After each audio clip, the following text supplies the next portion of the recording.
Welcome back to my channel life with Sanjukta. আমি চলে এসেছি আরও একটা নতুন দিন আর সঙ্গে করে আরেকটা নতুন ভিডিও নিয়ে।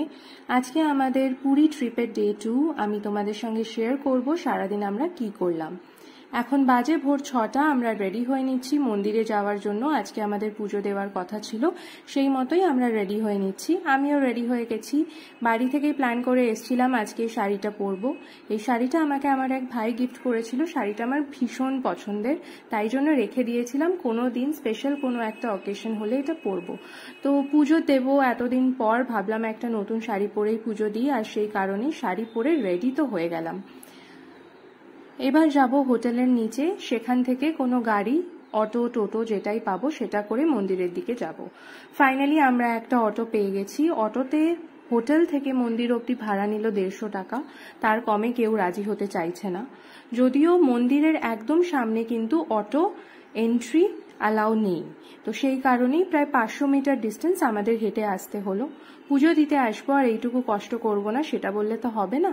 তবে তোমাদের যাদের অসুবিধা আছে, অনেকেই এরকম আছেন বড়রা যারা হেঁটে আসতে পারেন না, তাদের জন্য বলবো যখনই মন্দিরে আসবেন আপনারা রিক্সা বা টোটো করে আসবেন। রিক্সা আর টোটো দুটোই কিন্তু মন্দিরের সামনে অবধি অ্যালাউড আছে। আমি আগের বছর এপ্রিল মাসে এই মন্দিরে এসেছিলাম, আজকে কিছু মাস পরে আবার এখন এলাম। একটা বছর পুরো গোটা কমপ্লিটও হয়নি। আমার দেখে খুব আশ্চর্য লাগছে ওনারা কি সুন্দর কনস্ট্রাকশনটা এত তাড়াতাড়ি কমপ্লিট করে ফেলেছেন। আগের বছর কিন্তু এরকম সময় সবেমাত্র কিছু কনস্ট্রাকশন শুরু হয়েছে। মন্দিরের এখন 4টি প্রবেশ গেট খুব বড় করে দেওয়া হয়েছে। এই প্রবেশ গেটগুলো আগেও ছিল। আমাদের সঙ্গে যিনি পান্ডা ছিলেন উনি বললেন এই মন্দির নাকি আরও বাড়ানো হচ্ছে, হয়তো আমরা পরে যখন 1-2 বছর পর আবার আসবো, আবার নতুন করে এই মন্দিরটাকে অন্যরকম কিছু দেখব। তো আমরা এসে গেছি মন্দিরের ঠিক গেটের সামনে। এই গেট দিয়েই আমরা মন্দিরের ভিতর প্রবেশ করব। আর তোমরা তো সকলেই জানো পুরীর মন্দিরের ভিতর মোবাইল, ক্যামেরা এগুলো কোনো কিছুই অ্যালাউড নয়, তাই এর পরের ভিডিও তো তোমাদের সঙ্গে আমি শেয়ার করতে পারলাম না। তোমরা কিন্তু এখান থেকেই ভগবানের দর্শন করো, আর যখন তোমরা আসবে তখন তো অবশ্যই করবে। পুরীর এই মন্দির কিন্তু হিন্দু ধর্মের একটি খুবই গুরুত্বপূর্ণ মন্দির। বলা হয় কলিযুগে ভগবান শ্রীকৃষ্ণ জগন্নাথ রূপে এই মন্দিরেই বসবাস করেন। পুরাণে বলা আছে এই মন্দির প্রতিষ্ঠা করেছিলেন রাজা ইন্দ্রদ্যুম্ন। যদিও তারপর এই মন্দির বহুবার রিনোভেশন করা হয়েছে, আর এখনো কিন্তু মন্দিরের কাজ চলছে। পুরী আমি বহুবার এসেছি, তবু যতবারই আসি না কেন এই মন্দির আমার খুব প্রিয়, আর এখানে যতবারই আসি আমার খুব ভালো লাগে। এই বছর যদিও মন্দিরটা অনেকটা নতুন করে দেখছি, তবে আগে যতবারই এসছি না কেন এই মন্দিরে আসা কখনোই কিন্তু পুরনো হয় না। মন্দিরে আমাদের পুজো দেওয়া হয়ে গেছে এবং এখন আমরা মন্দির থেকে বেরিয়ে আসছি। পুজো দিয়ে এরপর আমরা চলে যাব একটু সমুদ্র স্নানের উদ্দেশ্যে। স্নান যদিও করব না, তবে ইচ্ছা আছে একটু সমুদ্রে যখন এসছি পা তো ভেজাবই। এখানে আমার মা সমুদ্রে বিচে যাওয়ার জন্য কিনে নিচ্ছে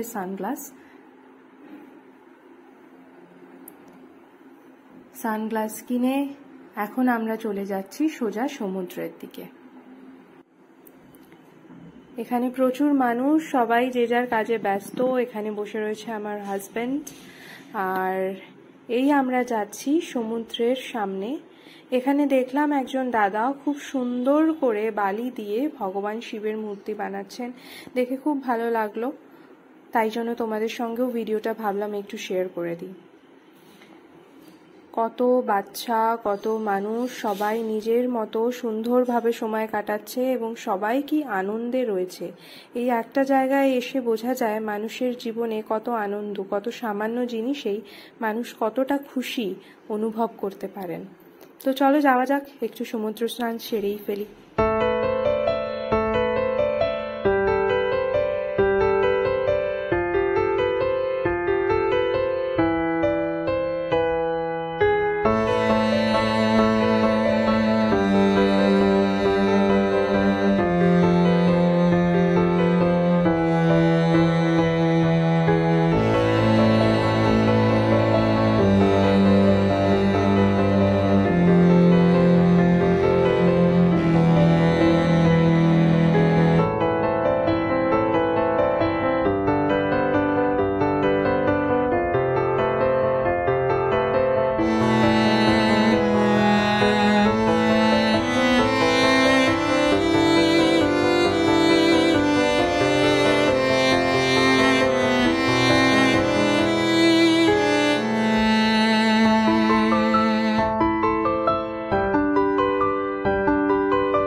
স্নান আর মজা দুটোই হয়ে গেছে, আর এখন পেয়ে গেছে খুব খিদে, সেই জন্য আমরা আবারও পৌঁছে গেছি কস্তুরীতে। কালকের খাবার খেয়ে আমার মা বাবার এতটাই পছন্দ হয়েছে, ওনারা আজও চাইলেন এখানে আসতে। আজ আমরা অর্ডার করেছিলাম এঁচোড়ের ডালনা, তার সঙ্গে দই কাতলা, তার সঙ্গে কাঁকড়ার ঝাল আর ভেটকি পাতুরি, সঙ্গে একটি পাবদা মাছ আর রাইস। তোমরা এখানে এলে এই দই কাতলা আর কাঁকড়ার ঝালটা কিন্তু অবশ্যই ট্রাই করবে, ভীষণ ডেলিশিয়াস ছিল। খাওয়া দাওয়া সেরে ফাইনালি আমরা এখন পৌঁছে গেছি আবারও হোটেলে, আর এখন একটু বারান্দায় বসে করব রিল্যাক্স। তো সামনে সুন্দর সমুদ্র আর খুবই সুন্দর মিষ্টি একটা হাওয়া। আজকের ওয়েদারটা ভীষণ ভালো ছিল। এই ওয়েদারটার জন্য কিন্তু সমুদ্রে স্নান করতে বা সময় কাটাতে একটুও অসুবিধা হয়নি, বিন্দু মাত্র আজকে রোদ ছিল না। ওয়েদারটা খুবই ভালো সমুদ্র স্নানের জন্য। পুরীতে না আমরা প্রায়ই আসি পুজো দেওয়ার জন্য, সেই কারণেই এখানে একজন পান্ডা আছেন যার সঙ্গে আমাদের বেশ পরিচয় হয়ে গেছে। যখনই এখানে আসি ওনার সাহায্য নিয়েই আমরা পুরীর মন্দিরে পুজো দিয়ে থাকি। উনিও কিছুক্ষণ পরেই এসে যাবেন আমাদের হোটেলে সঙ্গে করে ভোগ নিয়ে, তো সেটারই অপেক্ষা করছিলাম। আর অপেক্ষা করতে করতে আমিও একটু হাওয়া খেয়ে নিলাম। তোমরা আমার সঙ্গে থেকো, কারণ এই ভিডিওর এন্ডে পুরীতে পুজো দেওয়ার কিছু তথ্য আমি তোমাদের সঙ্গে শেয়ার করব।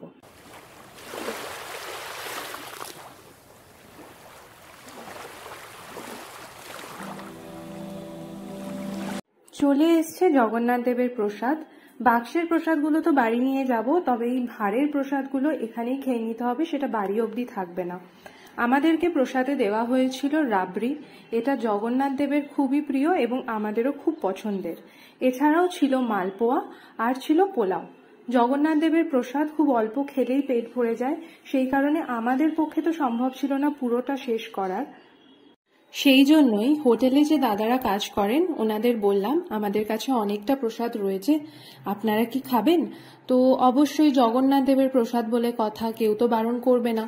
ওনারাও খুব হাসি মুখে আনন্দ সহকারে বললেন যে হ্যাঁ ওনারাও প্রসাদ খেতে চান, আর আমরা এইভাবেই শেয়ার করে সবাই মিলে প্রসাদ খেয়ে বেরিয়ে পড়লাম সি বিচের উদ্দেশ্যে। সি বিচে ঘুরতে ঘুরতে দেখলাম একজন দাদা খুব সুন্দর একটি শিব মূর্তি বানিয়েছেন। উনি বললেন এই মূর্তির ফটো বা ভিডিও নিতে গেলে ওনাকে কিছু সাহায্য করতে হবে, আর তা তিনি অবশ্যই ডিজার্ভ করেন। সেই কারণে ওনাকে একটু সাহায্য করে আমরা পৌঁছে গেলাম গজা কেনার উদ্দেশ্যে। গজা কেনার জন্য আমরা এলাম গাঙ্গুরাম সুইটসে। কলকাতায় অনেকেই বলেন এখানের গজা নাকি খেতে খুবই ভালো, এবং তা সত্যিই বটে। কলকাতায় কিন্তু গজার একটা আলাদাই ফ্যাসিনেশন। কলকাতা থেকে পুরী আসবো আর ঘুরে যাওয়ার সময় গজা নিয়ে যাব না, তা কিন্তু কখনোই হয় না। গজা কিনে ফাইনালি আমরা হাঁটতে হাঁটতে পৌঁছে যাব হোটেলে, আর আজকের দিনটা এখানেই শেষ করব। তবে কালকে আসছি আরও একটা নতুন ভিডিও নিয়ে, যেটা হবে আমার পুরী ট্রিপের শেষ ভিডিও। এটা কিন্তু একদমই মিস করলে চলবে না। এরপরে আছে তোমাদের জন্য আরও কিছু ইনফরমেশন। পুরীর মন্দিরটি ভোর 5:30 থেকে রাত্রি 9টা অবধি খোলা থাকে। সকাল 8টা থেকে 9:15 মন্দিরে দর্শন করানো হয় না। বাকি সময় তোমরা একা গিয়ে বা কোনো পান্ডার সঙ্গে গিয়ে কিন্তু দর্শন ও পুজো দুটোই দিতে পারো। তোমরা যদি আমি যার সঙ্গে গিয়েছিলাম তার ফোন নাম্বার আর নাম জানতে চাও, সেটাও আমি ডেসক্রিপশন বক্সে দিয়ে দিচ্ছি। এই মন্দিরে বিভিন্ন দামের ভোগ পাওয়া যায়। গভর্নমেন্ট কাউন্টারগুলোতে ভোগের দাম 300 টাকা থেকে শুরু হয়, তবে তোমরা যদি চাও মন্দির প্রাঙ্গণে অনেকেই 100 টাকার মূল্যে ভোগ বিতরণ করে, তাদের থেকে নিয়ে তোমরা খুব স্বল্প মূল্যেই পুজো দিতে পারো। আজকের ভিডিওটা এখানেই শেষ করব। আরও একটা কথা, আমার কথাগুলো মনে না থাকলে srijagannath.in ওয়েবসাইটে গিয়ে তোমরা ডিটেল তথ্য জানতে পারবে। ভিডিওটা ভালো লাগলে please like, share and subscribe.